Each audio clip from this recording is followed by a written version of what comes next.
Hey, this is the prophet with Nick Black. It's time to chit chat. You know nothing about blockchain. We here to fix that. You want the news on them new stocks? This where you get that. So go and grab you a nice. What's going on? Money Morning Live. Right now, we're about to flip the script and talk about some cryptocurrencies as we bring in Nick Black with Alternative Wealth Daily. Let's do this in 5, 4, 3, 2. El Pew. El Pew, El Pew, El Pew, El Pew, El Pew. You know what that is, Eric? You know what El Pew is? Well, you just came back from Mexico, so I'm assuming it's something to do with Mexican pews. I'm like Madonna. I was over there for 6 days, so now I speak Spanish. Wow. I mean, with a Spanish accent. That's funny. You and Kenny both were talking Spanish today. I don't know what it is. I did not know that, though. No, I don't remember. ¿Recuerdas cuando Madonna estaba en Inglaterra y ella decía, oh, estaba ya 3 semanas, pues ahora yo hablo como la gente de Inglaterra, de Bretaña, verga. She Showing said, off. oh, I was here for 3 months, so now I'll have an English accent because I was there for 3 months. That's not how it works, Madonna. That's not how it works. Anyway, it's Madonna. She can get away with whatever she wants. It's Madonna. She didn't. The journalist who salivates over her was immediately like, Madonna, I'm from Britain and I don't think that's how it works. She's like, well, I do. She even talked like the Queen. Madonna talked like the Queen. You can't talk like a queen. Nah, I think you go your hand. You can't talk like Madonna. They don't Madonna even runs the wave show. normal. They wave like this. Like, who are they waving to, I'd say? Who? Me? No, I'm not sure who.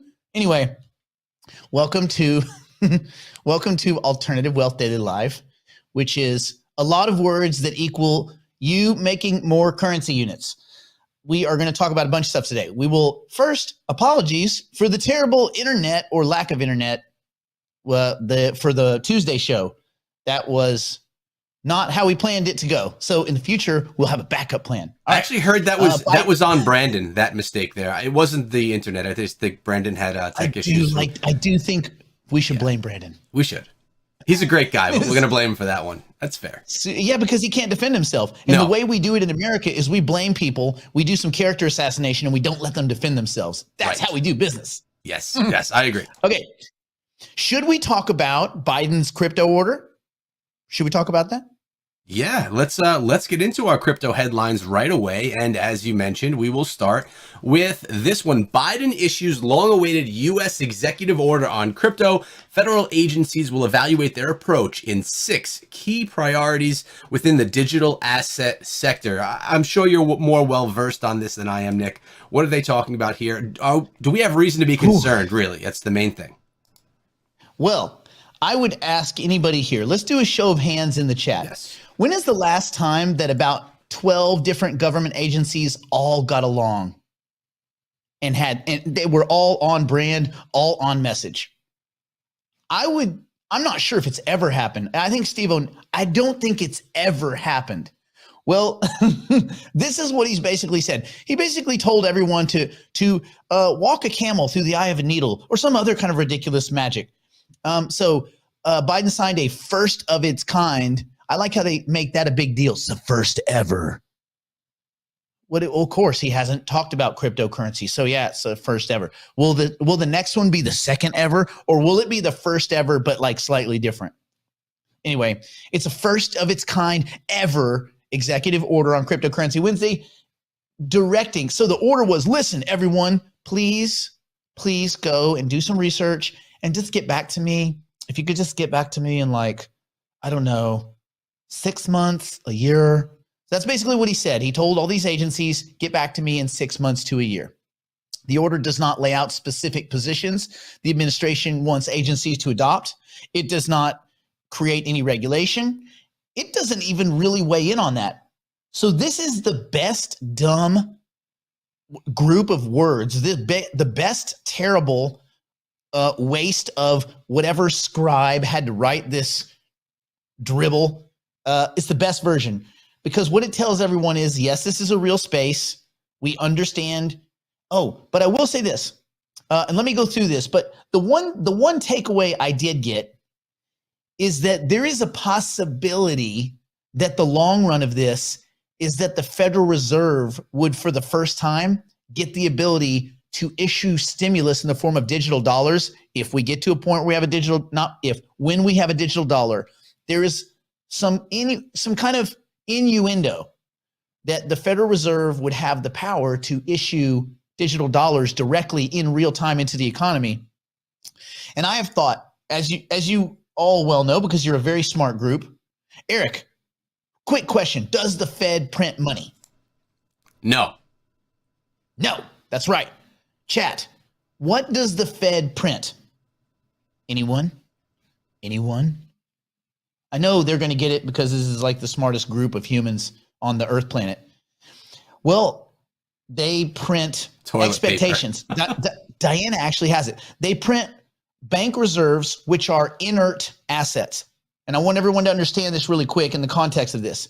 Right now, when the Federal Reserve, the Treasury prints money, but not the Federal Reserve. The Federal Reserve prints coupons. That's right. They print bank reserves. And bank reserves don't mean cash in a bank. Bank reserves are an actual thing that is an inert asset. And when you give bank reserves to a bank, the idea is, hey, give us these quality treasuries. We'll give you bank reserves. And the bank's like, okay, crap. I don't make interest on bank reserves unless I go and park them back with you, but you don't really pay me actual money interest. So what can I do with them? Well, you can go trade them to somebody else. You're like, but I don't want to trade them to someone else. I want my treasuries back. I want my coupon. So anyway, the idea is the Fed gives these banks coupons, and that gets them lending into society. It increases the animal spirits, and people want to go take risks, and they start making loans again, and that's where money is created. The money's created at the banking level, not at the Fed level. But there's some innuendo in this, and I'm not going to go through the whole thing because I was trying to eat a hamburger at the same time as I read it yesterday, and it was like, because he says the same thing like 243,000 times. But there are a couple of interesting lines in there that allude to the Federal Reserve being able to issue digital dollar units, CBDC, central bank digital currency units, into the economy in real time. I don't think, well, a person that believes in math and reason should think there's no way they would let the Federal Reserve issue actual currency, because that would be the end of the world. They would issue it into obsolescence. And then you think you've seen inflation? Oh, no. That's when you will see inflation, because they'll be able to do real-time stimulus in certain parts of the economy. And I think a better organization probably could manage that in a productive way. It might make sense if, let's say that there's Eric, where you live, have there ever been like hurricanes like that hit the city and stuff? Yeah, man, there's hurricanes a lot over here on the East Coast. And then do they have like national disaster type situations, or like for a couple of weeks, everything's blown up and all that? I mean, if it's really bad, yeah, we don't have anything. We haven't had anything that bad in a while. Actually, Sandy was the last huge one where like Long Island got flooded. So that was national disaster status there. Okay, and so in a situation like that, you have FEMA. You also have a lot of insurance companies that go belly up because they can't afford. So what you could do is, if you were the Fed and you were not this Fed, because this Fed is not the right group of individuals. I'm not being ageist, but they're too old to get it. If you grew up before television, digital currency and digital assets are going to be over your head, period, point blank. Sorry. Okay. And so if you had a disaster situation like the one that they were, Long Beach got flooded or whatever, and FEMA's going in there and they're bringing trailers and all this, but if the Federal Reserve could go in, again, not this Fed, a new younger, like common sense that like knows more than 6th grade math, Federal Reserve could go in and say, hey, listen, let's do some very targeted stimulus to the families involved. Families, not to the government, not to the local, not to the banks, and then expecting them to lend into society and make things better. No, direct stimulus into the pockets of Americans that are suffering a financial hardship in real time. If that occurs, then you have something. Then you have something incredibly powerful. So, but you also, that's a very dangerous weapon, because then you can create inflation in real inflation, like more currency units. Remember, and everybody in the chat, Get your fingers ready because you're going to type something. I want to see that you get this. We have to get this and we have to spread this to every other rube on the planet. Okay? Inflation is always and everywhere a monetary phenomenon. Eric, say it with me. It feels good to say it. I was typing it. Inflation. Yes. Inflation is always and everywhere a monetary phenomenon. So, since we know bank reserves are not money, right? And the Fed deals in bank reserves, which are these kind of glorified coupons that look fancy, but mostly just ledger transactions. Can the Fed actually create inflation? And the answer would be, well, no, that would be a crime of impossibility, right? So inflation is always and everywhere a monetary phenomenon. So when you see prices going up, does that mean inflation, Eric? No. No. Prices go up, prices go down. This is normal. You have supply chains that collapse and they get quagmonic and there's dislocations. And I understand, and it's very painful for the American household and for the rest of us, but that's not inflation. Just because a price goes up doesn't make it inflation.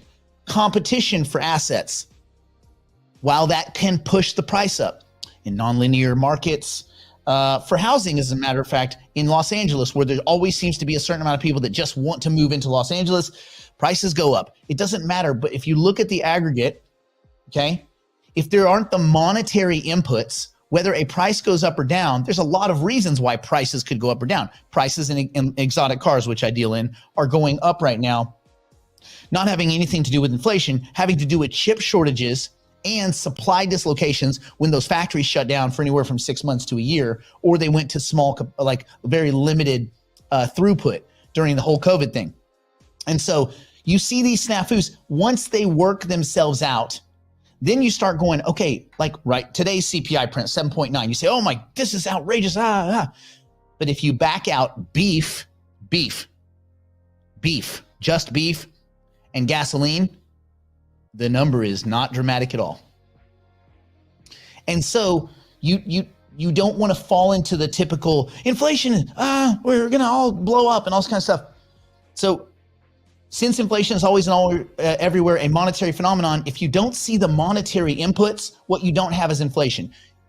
The price can go up and that can suck, but that's not inflation. Why I'm beating the hammer on this is because if you dig into Joe Biden's directive, which is really more of a directive, right?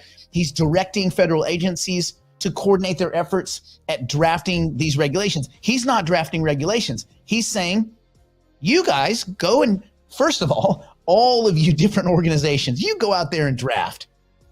Okay? It does not lay out specific positions the administration wants agencies to adopt. It doesn't impose any regulation at all. It doesn't even stipulate what those might look like. It just says, you guys all go to your neutral corners, just a workshop, talk amongst yourselves, and then come back to me with some deets. Come back with the deets, bro, in the next few months, 6 months in some cases. So it was 180 days in some cases, 210 days in some cases, and 1 year in some cases. One part of the order will direct the Treasury Department to create a report on the future of money. Yeah, Janet Yellen is going to tell you about the future of money. This is the person, her pronouns not important, which is weird because she's smart too. She's like an educated person, but so it means she's probably disingenuous. She's the person that said we'll never have another recession. She said that. Please go look at, we'll never. That's how sure she was that she and Bernanke and now Powell, they were so good at monetary policy that we will never have another inflation, another recession ever. Well, how do you say we'll never have another? You can't say we'll never have another unicorn attack because you might have a unicorn. Have you ever been attacked by a unicorn, Eric? Not recently, Nick. No. Sometimes in my dreams, crazy things happen, but it's been a while. Weird. Okay, I have.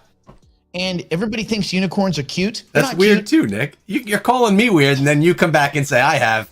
That's weird too. Unicorns are not cute.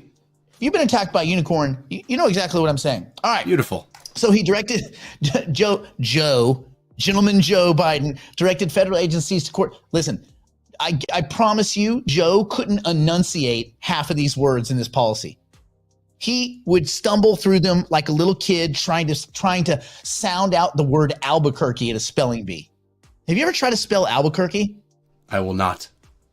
Don't. And I don't want anyone to challenge anyone to do it in the chat, because it'll just make you feel as dumb as Yellen, Bernanke, and Powell all put together in some kind of brain soup.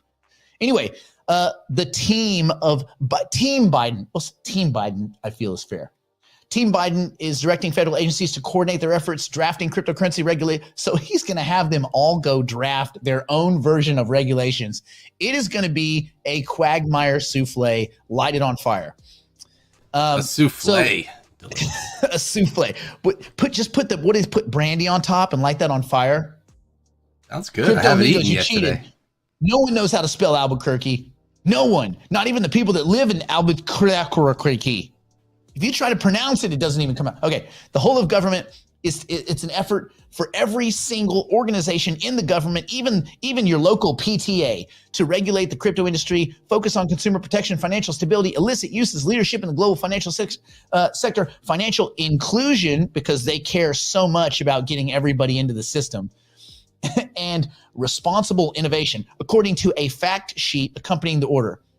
This thing must have been awesome. There's even like an index of like what these words mean at the back. I promise you that I know what this stuff is, and I was like yawning and gloss-eyed, and I had to like snort a chocolate shake from Johnny Rockets, and just to get through it. So I can only imagine what these silver-haired rubes were doing. I bet they were just like, oh, no one. I might be the only one that read it.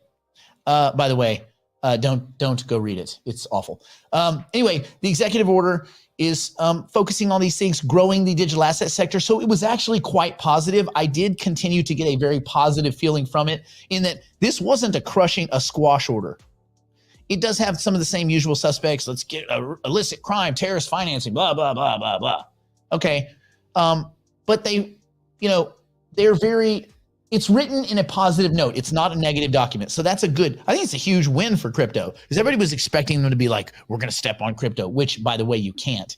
And at least some of the people that were drafting this thing for Team Biden seem to have a pretty good understanding of what the space kind of looks like. And again, this should be, for most people, incredibly positive, because it validates the space. Again, it's another validation of this space, and that's great, right? So that's the general thing. The only real takeaway I saw was trying to get all of these individual organizations to come back with their own set of regulations and then agree on who regulates who, what, when, and where. Man, good luck. Good luck at that. I don't know how that would you can't get 5 people in a room and come up with a cohesive plan. So I don't know how this is going to work out, but good. My guess is this is the beginning of a many year process. But anyway, good. So it's an executive order. It focuses on the digital asset exclusively, and that's good. It didn't talk about other kind of stuff. It did say that they're going to put a big kind of push on the Federal Reserve to study, and the Treasury to study, what rolling out a CBDC would look like. And so there you go. I think one of the senior administrator officials struck a neutral tone on digital assets, telling reporters the growth of the cryptocurrency sector could threaten the U.S. financial system, national security, or business stability. Basically, the contention was, if we ignore it, it could threaten the system. Whereas if we kind of ingratiate some of the tools of digital assets and distributed ledger systems and things like that into the current financial system, we may increase inclusion, which is good. Financial inclusion, financial identity, all these kinds of things. Will this happen anytime soon? No. But at least it validates the space. Eric, do you have anything on top of that? Anything juicy you wanted to add? What are your thoughts? You happy on Team Biden? I'm fine. I want to get into our market update, Nick, because that's what really matters to me. I want to see what's going on in the markets, and I want to pick your brain about that. So I'm heading us over there right now. And Nick, I'm seeing a bit of red going on. It's been typical. It's been up and down. I know you're not worried because we're not selling today, but take us through it. What stands out? Okay, so we got a bump right after the Biden thing was not near as bad as people thought. We were closing in on 43,000 yesterday. And then it just kind of S the bed late at night. This happens quite frequently. Why? Because people are scalping. People are trading this market. People with a lot of Bitcoin and every other asset gets beat up along with Bitcoin. And if you'll look, I want to point something out. Most assets are outperforming Bitcoin today. So I say we don't typically look at the daily, but just for context, when you're seeing the whole market go up and go down and get jostled around, if you see Bitcoin down almost 7.5% and Ethereum's only down 5.5%, that means Ethereum's up 2%, right? And Cardano's 6.75. So Cardano's up almost 1%. Dot's up almost 2%. Sheeb is up technically. So you have to back out Bitcoin's performance to get an idea of what's really going on. I use Shiba Inu is my market indicator of where the idiot mindset is. And I don't mean that you're an idiot if you own it. I mean that the new entrants into Shiba Inu at this point are pretty stupid. And I just mean stupid in that there's a lot of information they either don't care to read or they couldn't comprehend anyway. I think the gambling has been sucked out of the market for the most part. There's still some idiots there, but we're not at peak idiot the way we were in November. This is incredibly healthy. If you are a value investor and you're looking over time, you like this. But I always keep a couple of idiot indicators, right? You have fear and greed indicators, you have vol, you have vol, and then you need some those pH sticks where you kind of test the water. It's like, don't drink this one. It'll melt your throat.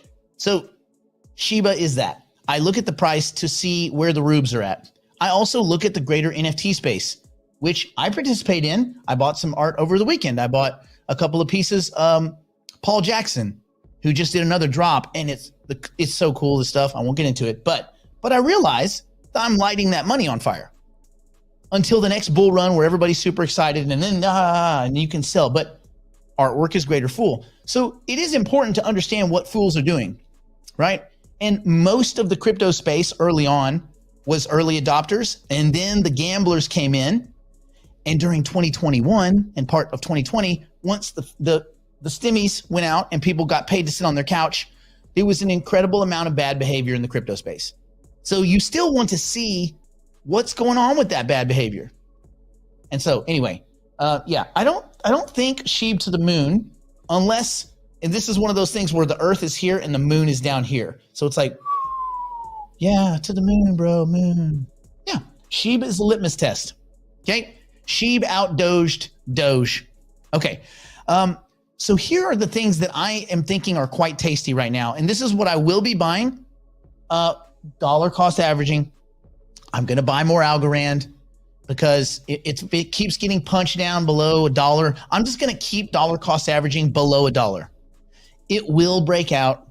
It is a quality asset. They are poorly marketed. They are well managed.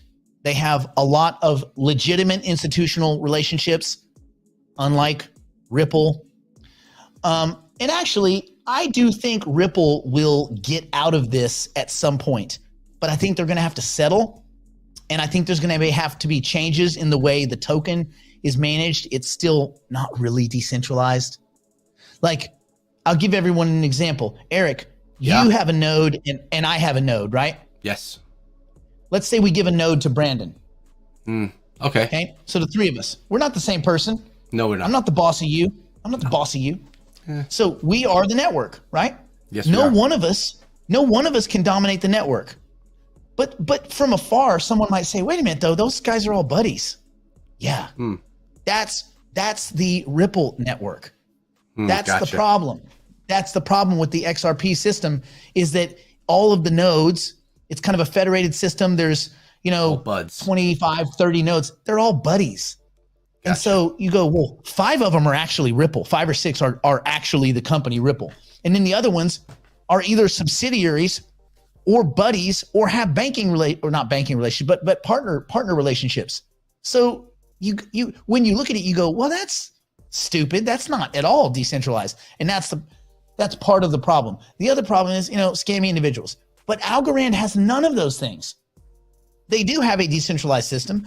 They do have stake. They do have real proof of stake kind of network. They have really good technology. Remember, Silvio, the guy, Macaulay, however you pronounce his last name, those Bitcoin, a big chunk of the thought of the theoretical principles underlying Bitcoin came from Silvio's earlier work, like 10 or 12 years earlier.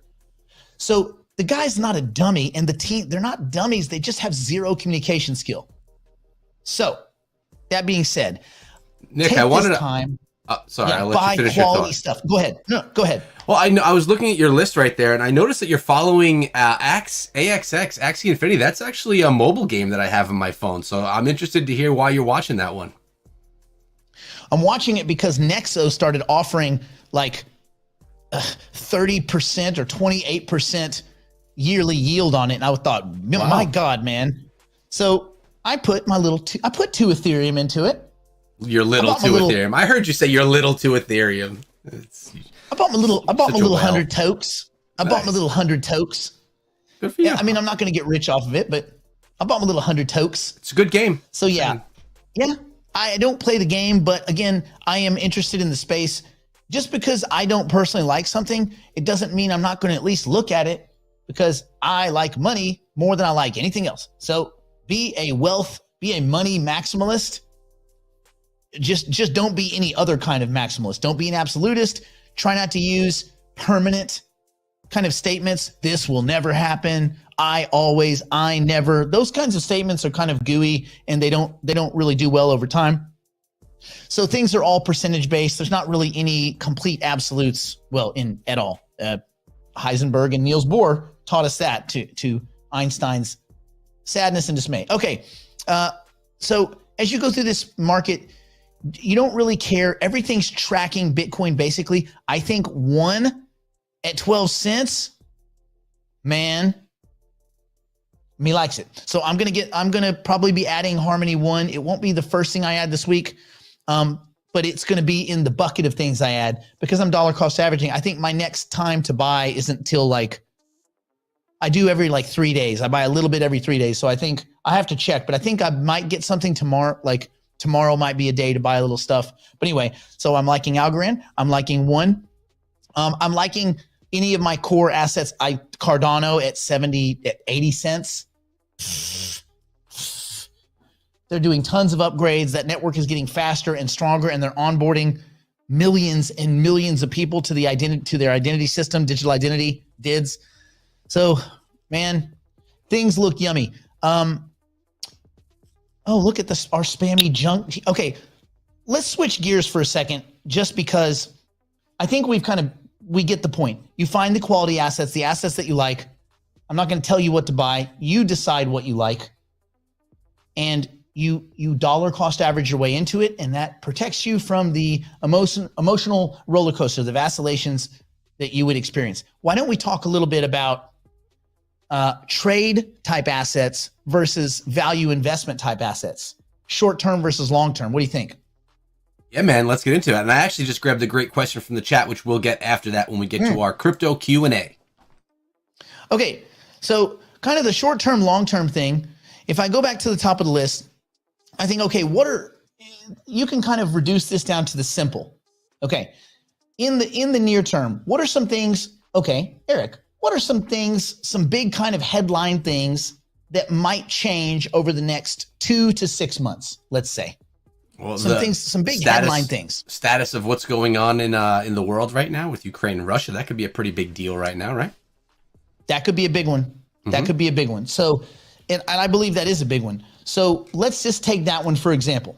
Okay, let's say, and let's look at the chat. Do you guys think, just a random poll, that in the next 6 months, the situation in Ukraine will be better or worse? Better or worse over the next 6 months? Remember, 6 months is a long time, especially when you're losing. How many thousands of Russian soldiers are getting killed because turns out they suck at war now. They like suck at battle. Who would have ever thought that? I would never think that. They suck at battle. They suck at battle. Oh man. I sunk your battleship. They're no good. It turns out, if you guys look deeper into the situation, I know this is morose, but it turns out Russia's no good at war. They're no good at war. And it is what it is. So I personally think the situation will be better. It'll either be better because Vladimir Putin will find some way to reduce exposure, claiming victory, and then, or something unsightly might occur to him or whatever, or we will have become desensitized to this, like we get as humans, desensitized to everything. And since we will be desensitized at a certain amount of time to everything, it's surprising the kinds of things you can become comfortable with. Everybody here in our lives, there's been genocides and all sorts of nasty disasters in and around Africa. And, in Tunisia, I remember a few years ago, there was like a tsunami that just sucked like 100,000 people out into the ocean. Gone. People were like, oh man, storm. Wow. Look at that storm. 100,000 people. Poof. Gone. Off the planet. Fish food. Humans, we have the capacity to just kind of glaze over the nastiest kind of sadness and horror in humanity. It's part of our psychology, right? But these intimate stories, a person here, a small family there, they really get to us. It's personal because we can relate to that. And that's also another part of humanity, right? The ability to sympathize and empathize in very specific situations. Well, so how does this reduce trading? I think the situation on the aggregate will either be better or we will care less over the next 6 months. And there'll be at some point a sigh of, sounds bad, there will be a sigh of relief. The worst is behind us, however you want to say it. Okay. And when that sigh of relief comes, these markets are desperate. Why? Because people hate seeing red. It's not just in crypto. Matter of fact, it's more in these other markets. It's just this is a less liquid market with lower IQ investors. So it's going to be more intense, the little permutations in the crypto space. Well, when this sigh of relief comes, certain assets are going to perform quite well. And so let's say, okay, what would those assets be? Probably your core top 12, top 15 assets. And then, oddly enough, your absolute dumpster fire gambling coins. Why? Because that cohort of the population that are a bunch of absolute dumpster fire gamblers, the degenerates. So sometimes you'll see the quality assets move and you're like, yeah, good, the good stuff. And then you'll see dumpster coins, Shiba, and these other stupid assets that have really no real value. They will skyrocket. Why? Because there's always a component of gamblers. Also, when Bitcoin moves fast, because still most of the trading pairs, and again, this is starting to get less and less, but most trading pairs are in Bitcoin or Ethereum terms. And then many of them are in Tether terms. I think it's probably Tether and stable coins. Let's just say stable coins. They represent probably number 2, I think, to Bitcoin now as far as trading pairs. So if Bitcoin gets beat up, people panic into stable coins, and any Bitcoin pairs where those coins are related, they get beat up. And again, very illiquid markets. But it goes the other way too. So when Bitcoin starts to rise, Bitcoin related pairs start to rise because they don't reprice in real time. You just have these weird little chunks of markets and they move really fast. They tend to all move really fast when Bitcoin moves really fast. We saw everything green yesterday because Bitcoin went from, what it was over the weekend, which was kind of gross. And then it climbed up to 42, almost 42 and a half. It wanted to touch 43. So this can happen. And those are little trades. So I think there's a trade to be made on Bitcoin. And again, I'm not telling anyone what to do. I'm just saying if I'm looking at what a trade is right now, I think Bitcoin, Ethereum, Cardano, probably is the big movers with the most velocity in our group of kind of quality assets. I think that's a near-term trade. Okay. For a value trade, we're thinking what's been the most punished, right? It'll also get a post-Putin bounce, right? But it's going to have staying power. So, I think you want to separate those out in your mind. So how would I take the biggest advantage for Bitcoin? Well, what I would do is I would kind of have a two-tiered approach. When Bitcoin, I would, of course, be selling puts right now. I would be weekly selling puts, which I am weekly selling puts against Bitcoin, against my cash. If I get put into Bitcoin, I'm not immediately selling calls. I'm waiting for the relief. And when the relief comes, 3 or 4 days into that relief, Bitcoin melting up. When I've locked in about 20% profit, I'm going to sell at the money calls way out. Okay. So in your mind, Eric, basically the goal for this particular play is, yes. and I'm not telling you to do this. I'm just saying this is how it would look. When the relief comes, instead of gambling on which tokens might go, you don't have to gamble at all. You're selling puts right now against Bitcoin because you're willing to buy Bitcoin at these prices. So you're definitely willing to buy at a discount. You get put into Bitcoin wherever, or even if you don't, but hopefully you get put into Bitcoin. When Bitcoin starts to melt up, okay, with this relief rally, I'm selling calls at the money calls, say right around 50K. I'll lock in 25%. I'll also lock in another 25 to 30% selling those at the money calls. So I've locked in 50%. The beauty is when the markets then calm back down, because they will calm back down, you can buy those puts back at a discount and keep the spread. So that's how I would play the short term. And really quick, as to Charles Hoskinson, Charles studied a whole variety of stuff, and he also preempted that book. There's a lot of complete nonsense in that book that hasn't been fact checked. And so as far as me and the way I look at Charles Hoskinson, if the smartest dude in the world thinks that Charles is incredibly intelligent, who is Ben Gortzel, then I'm fine. Then I don't care what an anonymous source said in a book that was meant to assassinate Vitalik Buterin, Charles Hoskinson, Joe Lubin, and the doc, Mr. Wood, Gavin Wood over at Polkadot. I don't care what some hack has to say. You can see in their actions. So I would, judge these individuals by their merit. So, as a matter of fact, Charles over and over and over has said he wanted to go back and finish his PhD, I think in mathematics. So again, these things, but you might factor that into the team if there's some part of that bothers you. But be very careful when these books come out of nowhere and level all these accusations, and then those people just disappear. It's real easy to say stuff and then just disappear. So be careful, because there's a lot of that going around. Just leveling weird accusations and then just disappearing and saying, oh, well, my bad. Okay. Anyway, it is what it is. So my trade is I sell puts on Bitcoin. When Bitcoin runs, I want to sell into that enthusiasm at the money calls. And see, if you have Bitcoin at 60,000, would you ever sell calls in a really, no, I would never sell lower than my reference point. If you have Bitcoin at 60K, sit, wait, you're going to be fine.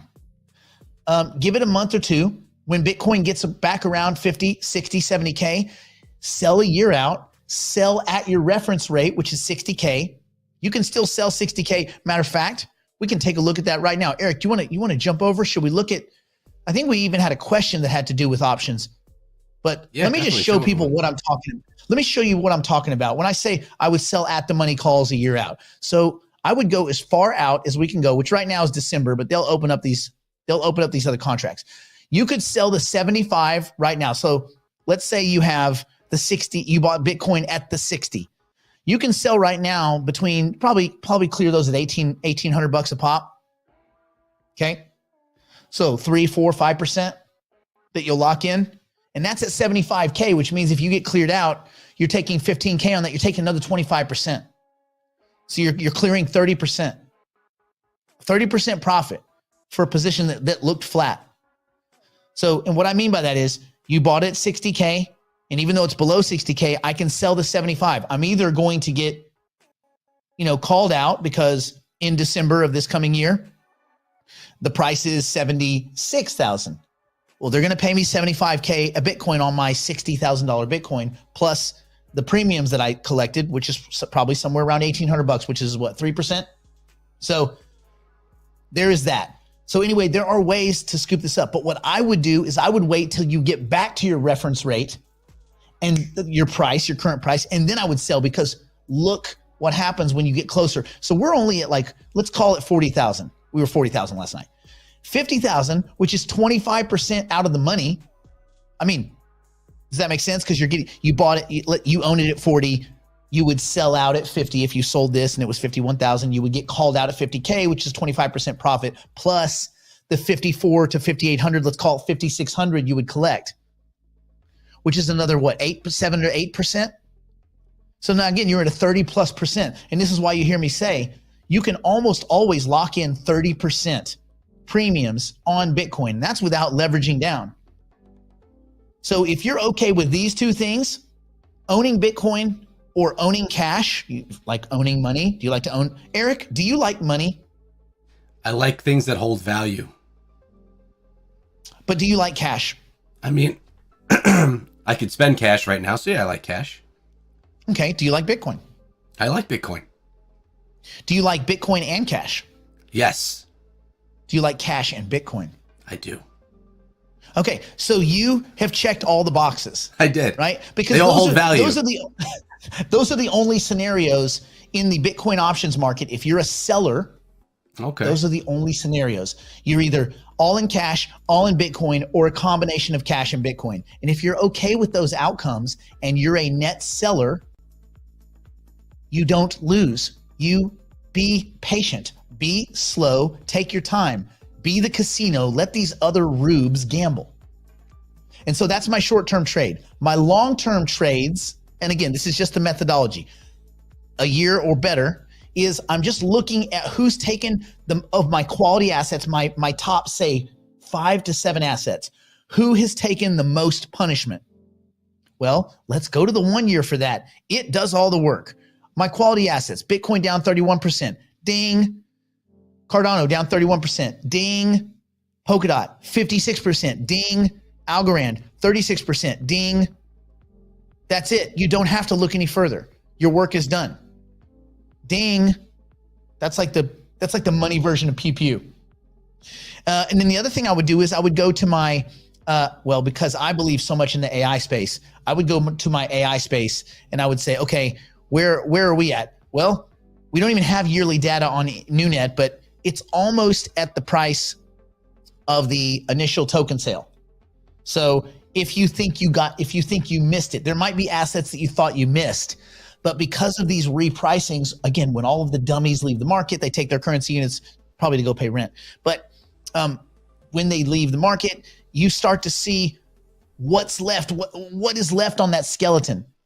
And if you thought you missed the NewNet token sale, well, you're right back there. So it might be time to look at it. If you thought, AGIX, if it makes sense to you, if it made sense to me, anything below $1 is good. So 8 cents is so good. It's so good. It's so good. But again, it's all about balance in your portfolio. You don't lean on any one asset. You lean on the quality assets to get your portfolio back to balance. Okay? You don't go all in here or all in there. You just get balance back in your portfolio, which is that breakdown in percentage in your portfolio. That's all you're looking for. Balance, balance, balance. Okay. Hey, Nick, I popped in because I want to get into Q&A. I guess this can start out Q&A. How about that right now? We'll start it out with this question. It's just from the chat. They were asking what you do all of your, options and stuff on. What platform are you using? I know you've mentioned it before. I have two accounts. I have two good size accounts, but I have an institutional account with Ledger X. and then I have an account with Deribit, but I don't use Deribit anymore because I've seen the shenanigans they pull. And it's very sketchy the way Deribit works. Deribit is Bitcoin settled. So when you sell puts, you deposit Bitcoin to sell puts against Bitcoin, and then they pay you in the cash equivalent of the Bitcoin, but it's all priced in Bitcoin. So winning positions can actually be losing positions on Deribit. And in another account, I watched them steal almost a full Bitcoin from somebody by moving the tape further than it actually moved, basically saying, oh, you got liquidated. And then about 3 minutes later, the price was normal. They were like, no, you got liquidated. And I was like, bro, the price never hit that. He goes, well, they said it did. I got liquidated. I'm like, they did that to steal your Bitcoin. You never got liquidated. So when I see that kind of behavior, yeah, I'm out. So I stay away from Deribit because I've seen them steal point blank. And there's no one to stop them because they're their own little organization and they're in Europe and they just don't care. Okay. But Ledger X does care because they're a regulated exchange. They're the one good thing FTX has done. There you go. All right. They're the only thing, other than that really funny commercial that Ledger X that FTX has done. But it is a good thing. Hopefully they'll be adding liquidity. That's the platform I use to buy and sell options. Well, really to sell and buy options. They also have futures for both Bitcoin and Ethereum, but I would just be careful with Ethereum because it's kind of the illiquid stepchild right now.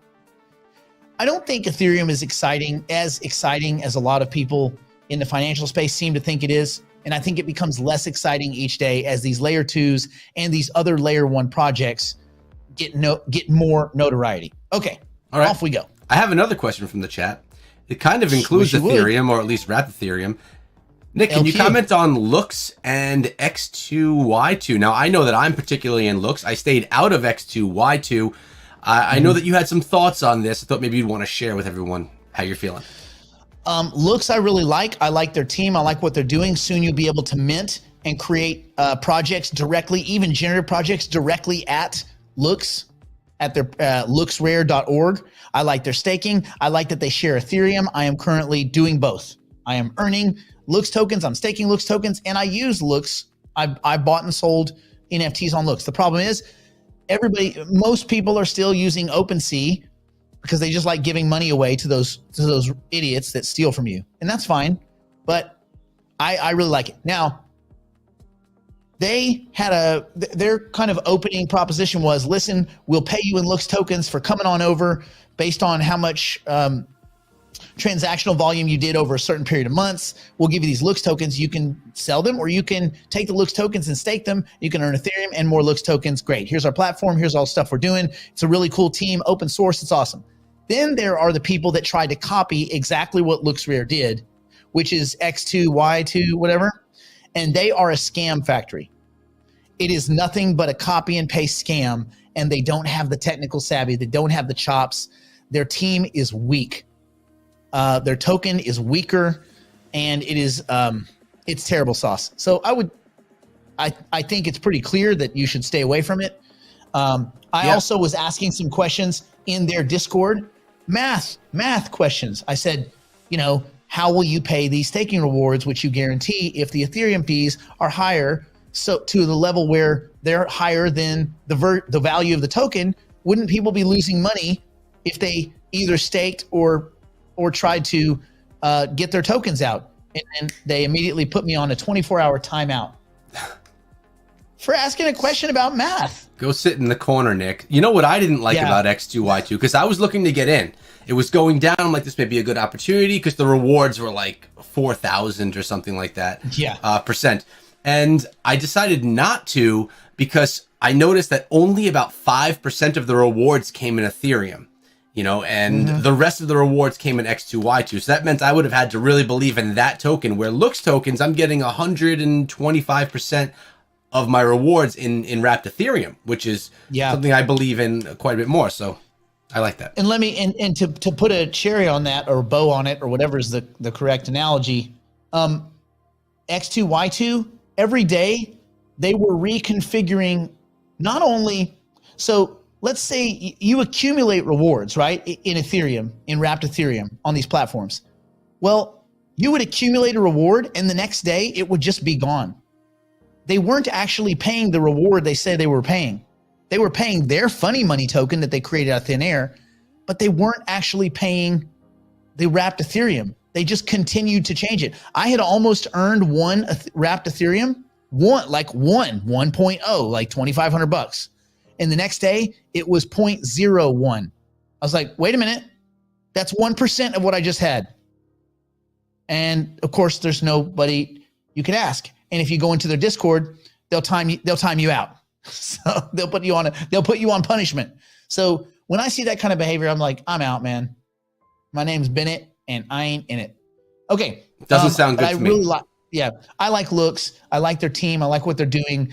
And we're considering doing our launch of the Styx generative project directly on LooksRare, which would be cool because it would save everyone so many currency units, because you would get any fees you would get returned to you in Looks tokens that you can then stake and earn Ethereum. You can be an Ethereum miner. Love it. Love it. Let's go on to the next question here. This one's from Andy. And Andy's asking, where do you buy these AI currencies? I'm having a hard time finding a place for each one and for staking them. KuCoin. So I really love KuCoin. I also like Gate, but KuCoin is a little bit easier to navigate. You just have to understand that if you're using KuCoin, and it sounds KuCoin, you will have to, when you send currency units into KuCoin, you will they go into your main wallet. You have to transfer those assets to your trading wallet to begin trading. So just remember that. A lot of people are like, it won't let me trade.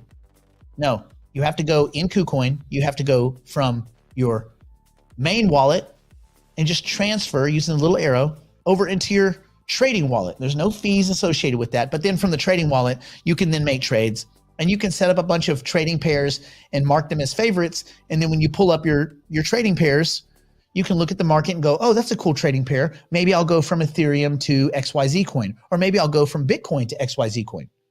So something like that. Anyway, I like KuCoin. I have heard that some Americans have problems setting up that account.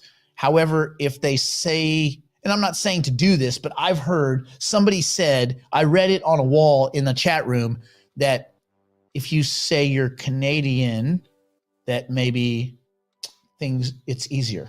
So yeah, but anyway, I don't think you'll have any problems. KuCoin it's a cool exchange. It's really cool. Anyway, there you go. I have a great question here for you, Nick. I think this one's really going to excite you. It's about Cardano. Wait a minute, real quick. Is it the question of, am I the real Batman? Well, we all know that you are Batman. Yes, we know that. I'm not Batman. I've seen you in the guy. I've seen you in the gear. Wears a suit that fights evil. That's all I am. Okay. If that makes me Batman, then you're Batman. Okay, what's your other question? My other question is from Art, and I heard about a new coin that's setting up to overtake Cardano called BitGert. BitGert, Nick. Also Brise, I guess it could be called. Is this on your radar, and what do you think about it as it begins to ramp up? BitGert, Nick, is this the future? BitGert. Let me tell you what BitGert sounds. It sounds like this. It sounds like, well, one, it's I did a little bit of digging, and it's a complete scam. But what I thought was funny is BitGert is when you're drinking whole milk and you see the price of Bitcoin either go down or go up like 4% in 1 hour, you go, "Brr." That's BitGert.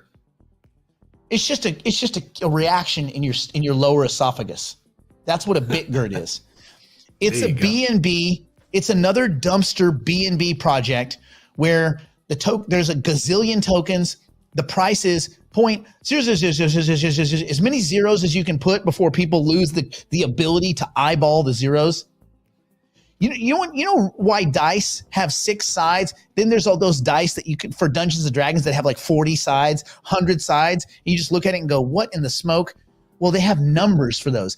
After 6, they quit putting dots because the dots are too confusing. Because your brain can't look at all those dots and come. This is the same thing with the zeros. They just put so many zeros that your brain can't comprehend how weak the token is. And the idea is you go, wow, if I just get 3 decimal places, I'm going to be rich. Yes, but then it would have the market cap of the whole planet Earth. So these things are dumpster juice. Another thing, anytime you see one of these kind of ridiculous claims and you look and the meat and the news source is the exact same company just doing dumb press release after dumb press release, you go, wait a minute, this is the same dude. They're just putting out press release after press release on the same garbage asset. It is the garbage asset on Binance chain. Oh, which is a garbage chain run by Binance, which is a good exchange run by CZ. Sleazy CZ. And that's not the name I came up with. The world came up with it. So just be very careful. I did see something about Luna. Luna, I don't know. The team is incredibly suspect, but on the other side of it, the project it's financially very sound, so it doesn't check the team box. I'm not sure it checks the use utility adoption potential, like Y token. I'm not completely sure. I'm not saying it doesn't. I'm not going to invest in it yet because I don't go, well, the world needs Luna. This is a rich guy trying to create an ecosystem for himself. So I'm a little bit unsure, but I will say this. The price of Luna has been doing very well. I'm definitely paying attention to it. It's just not something I'm chasing because, again, you don't need to win. How many home runs can you hit? You only have a certain amount of currency units, and you have to put those in the places you feel the most safe.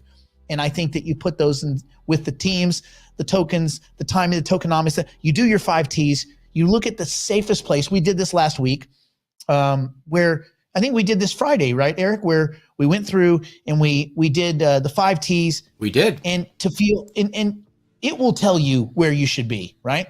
Yes, we did it as a team and with the chat too. It was fun. Yeah.